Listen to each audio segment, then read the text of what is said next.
Hello, my senior friends. How is life after cultural studies? Fine. Well, as I told you the other day, I have already given lectures on Raymond Williams. What is the title? Culture is Ordinary. Yes. And next one, Two Paradigms by Stuart Hall. We have seen now that culturalist and structuralist paradigms. That is what we have seen. And the third lecture was on value, popular culture, value by Simon During. And now this is the fourth one. And the fourth one, second part. First, John Storey and popular lecture. Popular not lecture but culture. It is popular culture by John Storey. So the first part we discussed definitional problems. We saw that it is very difficult to define this because as you saw, it's a melting pot. Melting pot. Popular culture is a melting pot where you have got confused and contradictory meanings clash. So that confused and contradictory meanings clash, and so it is difficult to define it. The second point we saw it is an empty category. That empty means anything can come in now. If something is empty means when a room is empty, angels can come in, devils can come in, humans can come in. Only it should not be so. That's why the people said that don't keep your house vacant. Somebody should live there. Otherwise some problems will crop up. Understand? So empty category means anything can be. We can call anything popular culture. And the third point of difficulty that we saw, the implied otherness. That means the moment we say popular culture, there are other candidates. They will say folk culture, I am also popular culture. Mass culture, I am also popular culture.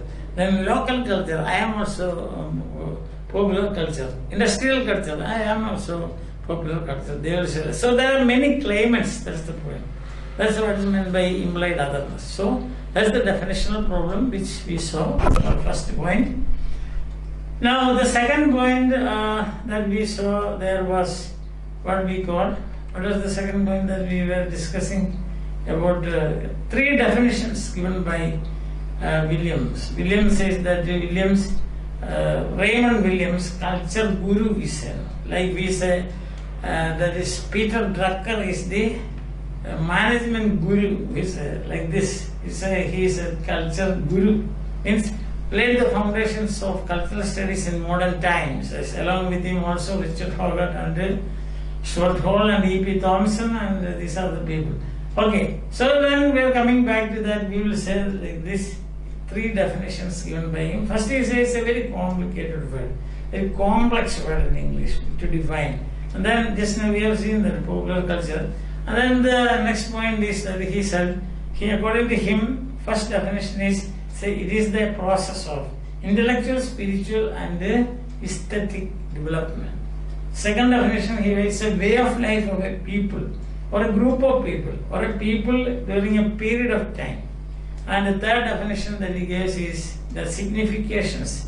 So what do we call the significant activities like artistic activities, that is text, books, then artistic activities, all kinds of artistic activities.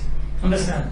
Even comes in signifying practices, all signifying practices. Everything is a text according to him. Like for example, if you go Christmas celebration, that is a text. Sunday Mass, Christians going to church, Sunday Mass is a text. Need not be a book like that. It is signifying practice. It gives some meaning, that's the thing. It creates meaning, yes. Alright, it produces meaning. So these are the 2 points that we saw in the last. Today we are going to see another very important point according to John Storey and also that is many other authors, that is ideology. What is ideology? 5 definitions of ideology.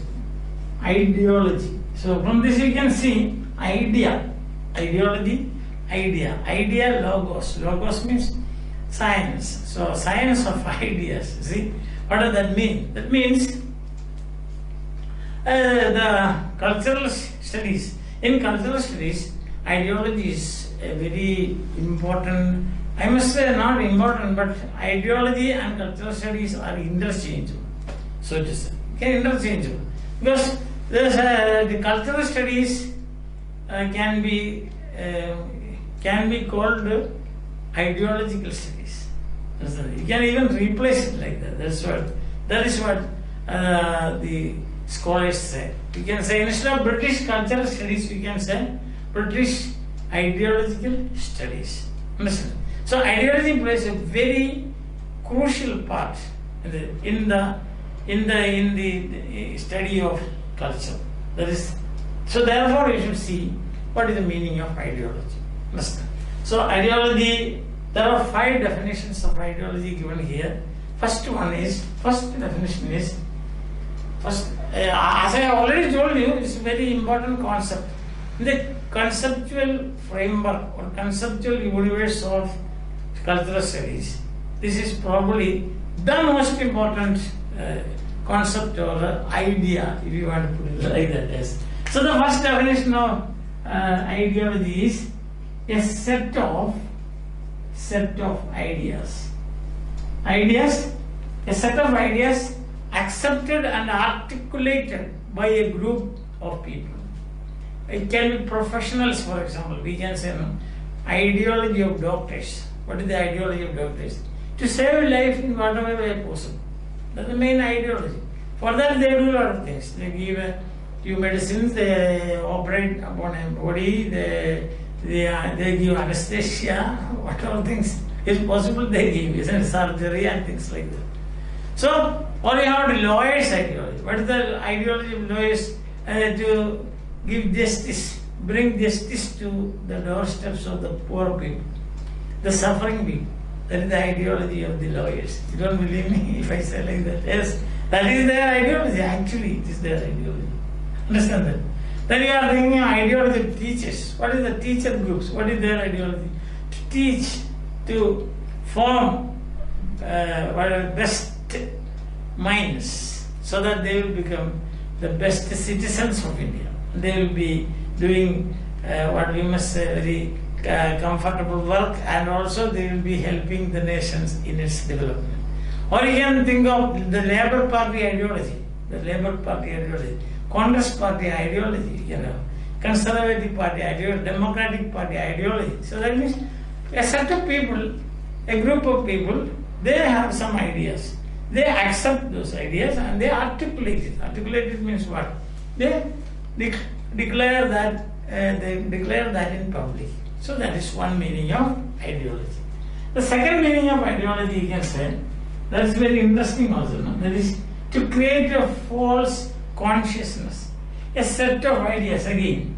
Here it is accepted and articulated. So articulate means what? Say everything public. See, declare it to other people, and also follow that. Second one is a set of ideas again, a set of ideas to create a false consciousness. False consciousness. You can say a set of ideas that is professed by a group of people, not professed, we must say, or accepted by a group of people for hoodwinking, that is cheating others. It happens with the dominant and dominated group. The dominant group somehow will create some kind of ideology or a set of ideas to cheat, to create a false consciousness among the dominator. This is what we can see, capitalist ideology. What do the capitalists say? Capitalists say that we have purchased land, built a factory, started production, we have employed a lot of people, we are giving you salary, we are giving you bonus, we are giving you holiday, we can go for seaside holidays and so on. But at the same, actually what is happening in this capitalist and proletariat conditions, or haves and have-nots, the haves, they hoodwink or they cheat the have-nots. And poor people, they don't know that. That is ultimately ending in what Marx called class war. That is what we must say, the culmination of that. For long years, these people can create this kind of false consciousness among the working class people. Understand that? So the working class people, whatever these capitalists say, is the superstructural forms we can say. Is it a difficult word for the superstructural form? This was the Marx ideology. Marxist view of culture. Modes of production is base, and all those other things connected with that, you can say they are the superstructure. So base and superstructure. So everything is determined by Bestimmung. That is the German word used, the limited. There is a limit position there. So therefore, what these people said, the capitalists will say, see, we are doing good things for you. Same thing, patriarchal ideology, you have heard of that. Patriarchal. So what does that mean? You remember that a woman should be protected in her young age by parents, then after marriage protected by husband, and towards the end of her life protected by son. So that means she is ever, or from birth to death, a woman in this patriarchal ideology is a slave. The slavery shifts from one place to another, that's all. So against this we have got another ideology, that is feminism. Of course, we are not going to discuss that here, but I am telling you about this false consciousness is created among women. Therefore they think that, yes, this is the best thing for us to do. Understand? Again, you can say hegemony, the concept of hegemony by Italian Marxist thinker, Antonio Gramsci. There what happened? This is their ideologies, this slow process. It's slow poisoning, it's like that. So they have got the capital, or the dominant people. They have got an ideology. And they slowly inject that or infiltrate that in the minds of the dominator. That's it. Not by force, not by a conflict situation, but a kind of, you will think that it is a consensus, but actually it is a conflict situation. But appearance in the form of consensus. Understand? So such false ideas are created, or false consciousness is created by a set of ideas. That is, so this is actually what happens is that you have heard that famous statement by Bertrand Russell: the strong will bully the weak. This is a universal law. The strong will bully the weak. You can see in your residence where you are staying, you can see now. If it is a very rich man, definitely he will create problems for the poor people. That is, the strong will bully the weak, no doubt about that. Yes. So that is the thing. That is, for that they use a set of ideas. It is for protecting you, and those poor people believe that, so they create a false consciousness. That is ideology. Understand? Then we see the third is, we have got ideological forms. Ideological forms means ideology in action. That is what we call, ideology in action, that we call texts. Texts are ideology in action. Texts. Ideological forms. Yes. Ideological forms. Or we can see texts. Yeah, all the texts are political texts. All the texts are ideological. There's no text without ideology. No practice without ideology. See, for example, I tell you, you just think about the Christians going to Mass on Sunday. It is an ideology. It is a text actually. When you see them going, you understand that Christian way of life. So there's a text signifying. It signifies something. Yes, like all the dramas, novels, poetry, pop music, then hip hop, whatever you find, all their forms are ideological forms there. Even structures are ideological form. Certain statues are ideological form. Understand? They signify something. So there is nothing without ideology. Nothing is free from ideology. So you remember, till when I was a student of literature, I remember back in 1960s, I remember when we study Shakespeare, We have only A.C. Bradley, okay, character analysis. And after some day, we have got Wilson Knight, about imagery in Shakespeare and so on. Nobody has ever studied about politics. But recently, Rolling more, so cultural materialism in Shakespeare's plays. So it's politics, actually. So it is he who said that Shakespeare had political ambitions when he wrote his plays. Understand that? Queen Elizabeth, he wanted to please her. That is and the crown as such. That is what Dollimore says. If you read that essay, cultural materialism, you can see that in detail. So everything. I even think that it's an innocent poem. An innocent poem, we can say, like what do you call this? A sonnet, Shakespeare's sonnet. See, love is not love, etc. There is the true love. Even there is politics in it. So all the texts are ideological forms. See, so ideology in the form of text, ideology in the form of what do you see? Say architecture. You can see sculpture. You can see statues. You can see other art forms, painting. You can see. So these are all ideological forms. Okay. Now the fourth meaning of ideology is what Ronald Barthes says. View of Barthes. What does he say? He says Smith, not Smith, but myth, M-I-T-H. He says a myth, and the ideology works a way, he says, is second connotations or secondary meanings. Connotations or secondary meaning, not direct. That will be examples you can see. See, there is you must have seen an advertisement. There is an office and a man is sleeping after 10, 11 o'clock or so in the office. Then nearby a lady says, "Oh, you are sleeping during the office hours." Immediately he gets up and says, "Oh, I had some cough syrup, so that induced me to sleep." Then immediately the lady says, "Oh, if you take this particular cough syrup," I don't want to say I don't want to tell you the name, you know that. Then he says, "You will never sleep. Not only that, you will always be fresh." So what does that mean? If you take this particular name is understood.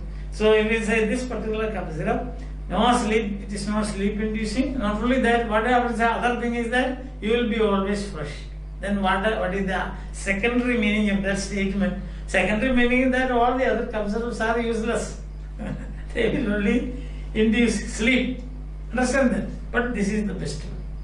Instead of saying this is the best, see, what is implied? There is an implied meaning there. You understand that? Yes. So a conservative party broadcast says socialism under behind iron bars. Socialism behind iron bars. So that is at the time when Labour Party was ruling England, a conservative party broadcast ended like this. So what does that mean? Socialism. So the so-called ideas or ideology of socialism is nothing but slavery. That's the meaning. Socialism behind iron bars means they are implementing socialism in Labour Party, but actually what is happening is it is not freedom, but it is slavery. That's what this is. So there is secondary connotation. You can see almost all the advertisements they have got secondary connotations. Understand? Or you remember that Onida TV? They say that is honest pride and the neighbor's envy. What does that mean? What is the secondary meaning? Secondary meaning is yours is the best. The other person has only got a second. It is seconds, or you can say inferior of quality TV.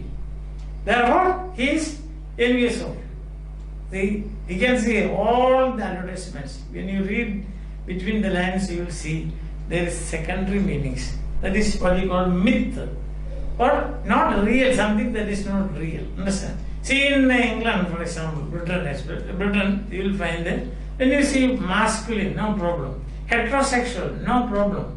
Then you have got what is called white, no problem. They are all unmarked. There is no connotation attached to that. But the moment you say the gay writer, see, what is that? There is something is hidden there. Understand?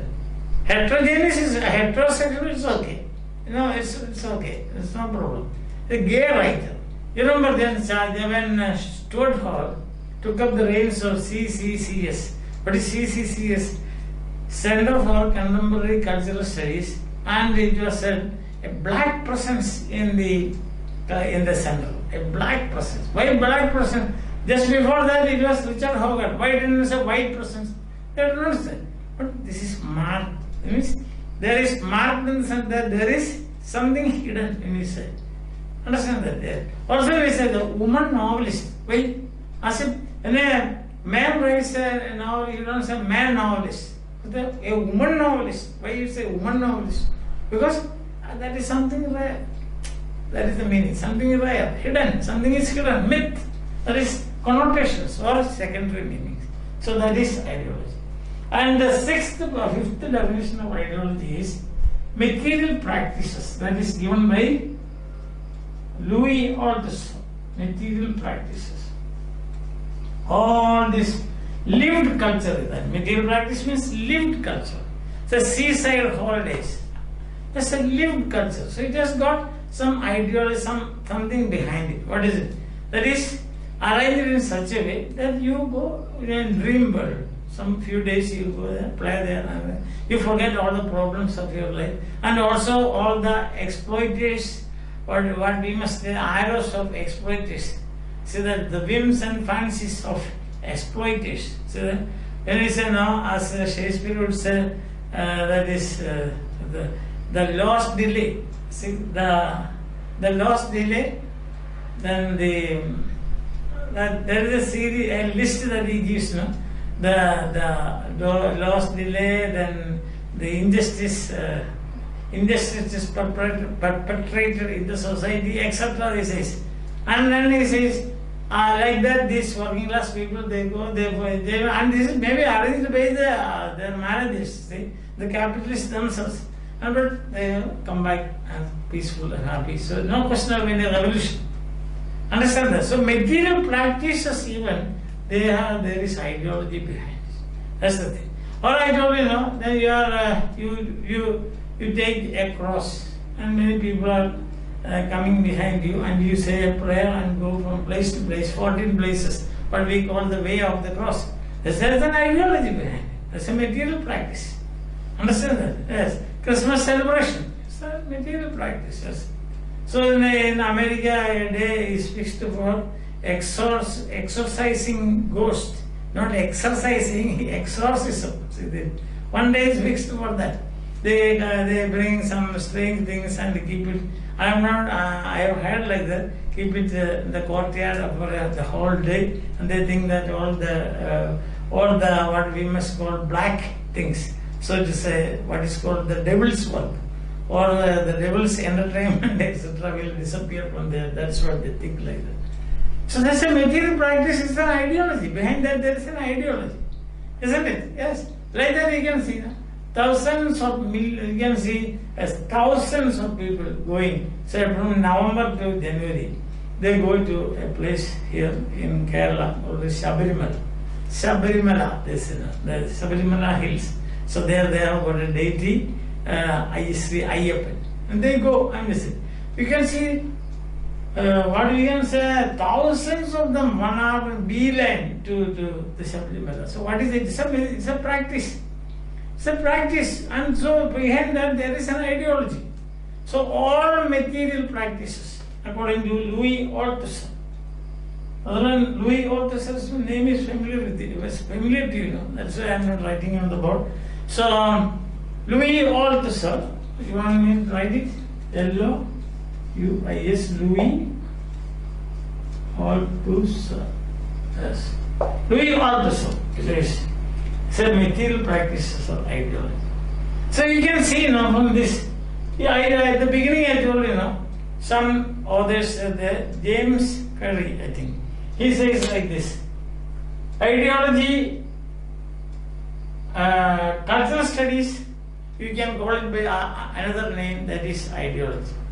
Ideological studies. You can say set of ideas, accepted and articulated, way of life. Culture. set of ideas to create false way of life, culture. Ideological forms and texts, way of life and their products signifying. But myth, that is again a way of life. The material practices, lived culture. So that is why we say that cultural studies is really ideological studies. Understand? Is that clear to you now? Why, how cultural studies is linked or connected to ideology? Without ideology, no cultural studies. Without ideology, there is no cultural studies. Understand? Cultural studies and ideology, they are one and the same. So they are interchangeable, isn't it? As we can see now. All these definitions given here, you can see, they have got something to do, some very important, significant role to play as far as lived culture is concerned, ideas are concerned, democratizing culture is concerned, as we have seen, or what is the Marxist view of culture is concerned. Any way we can see. Now this can be, or even structuralist view we can see. That is material practices and significations. So, anyway you look at this ideas and ideology, that is part of cultural studies. Understand? So now we have covered three main points. What are the points? First we saw the definitional problems. Okay. Second we saw three definitions of culture. Now we see that we have seen that the five definitions of ideology and how ideology is inseparably we can say related to cultural studies. Okay, so we will continue this lecture. The next point is 7 definitions of popular culture.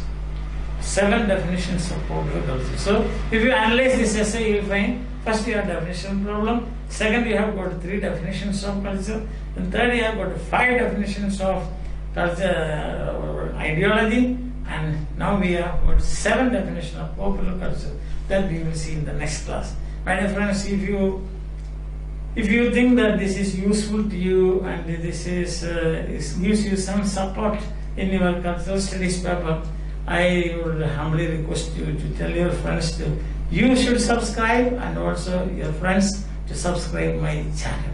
Okay, it will be great help for you as well as for me, and also many students who would like to get some support. I don't claim that these are research papers or anything like that, but I claim one thing, that this will definitely have a support, it will support you in your cultural studies paper, which from my experience, from what students have said to me, it is a comparatively difficult paper because it's theory. Theory papers are usually difficult.